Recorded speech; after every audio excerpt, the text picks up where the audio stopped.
हालांकि गोलोक में मिले एक शाप के कारण राधा को 100 वर्षों तक कृष्ण से अलग रहना पड़ा।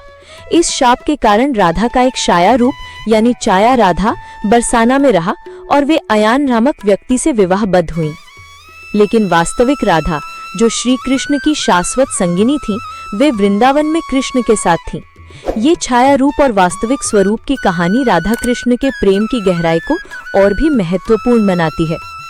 दूसरी ओर कुछ मान्यताओं के अनुसार राधा और कृष्ण का प्रेम इतना पवित्र और अलौकिक था कि उसे विवाह जैसे सांसारिक बंधनों की आवश्यकता ही नहीं थी। उनका प्रेम भौतिक नहीं बल्कि आत्मिक था। अगर वे विवाह के बंधन में बंधते तो शायद उनका प्रेम सामान्य मानवीय प्रेम की तरह सीमित हो जाता। लेकिन राधा कृष्ण का प्रेम तो अनंत है, जो हर युग में प्रेमियों के लिए प्रेरणा बनता है। कृष्ण ने रुक्मिणी और अन्य रानियों से विवाह किया क्योंकि उनका जीवन एक राजा, एक योद्धा और एक धर्म संस्थापक का था। लेकिन राधा, वो तो उनकी आत्मा थी। राधा के बिना कृष्ण अधूरे थे और कृष्ण बिना राधा के। इसीलिए आज भी मंदिरों में राधा और कृष्ण की पूजा एक साथ होती है। राधा की अंतिम जिंदगी और उनकी मृत्यु के बारे में शास्त्रों में बहुत कम उल्लेख मिलता है और ये रहस्य ही उनकी कथा को और भी आकर्षक बनाता है।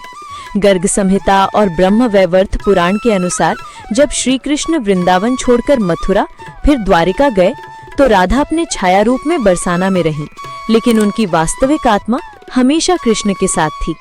कहा जाता है कि कृष्ण के वृंदावन छोड़ने के बाद राधा कदली वन में चली गई, जहां वे अपनी सखियों यानी अष्ट सखियों के साथ रहीं। वहां उद्धव, जो कृष्ण के सखा थे, उनसे मिलने आए और कृष्ण का संदेश लेकर आए। राधा ने उस समय अपनी विरह वेदना को व्यक्त किया, जो इतना मार्मिक था कि उद्धव भी उनके प्रेम की गहराई को समझ गए। राधा की मृत्यु के बारे में कोई स्पष्ट उल्लेख नहीं है, क्योंकि राधा कोई साधारण मानव नहीं थी। वे लक्ष्मी का अवतार थी, कृष्ण की हलादिनी शक्ति थी। शास्त्रों में कहा गया है कि 100 वर्षों के शाप के बाद श्री कृष्ण वृंदावन लौटे और राधा व गोपियों के साथ पुनर्मिलन हुआ। इसके बाद एक दिव्य रथ के माध्यम से राधा, कृष्ण और वृंदावन के सभी निवासी गोलोक लौट गए, जहां उनका अंतिम मिलन हुआ। राधा की मृत्यु को एक लौकिक घटना के रूप में नहीं देखा जा सकता। उनका जीवन, उनका प्रेम और उनका अंत सब कुछ दैवीय था। वे उस प्रेम की मूर्ति थी जो कभी खत्म नहीं होता। उनकी मृत्यु नहीं हुई, बल्कि वे कृष्ण के साथ गोलोक में समा गई, जहां उनका प्रेम अनंत काल तक खिलता रहा।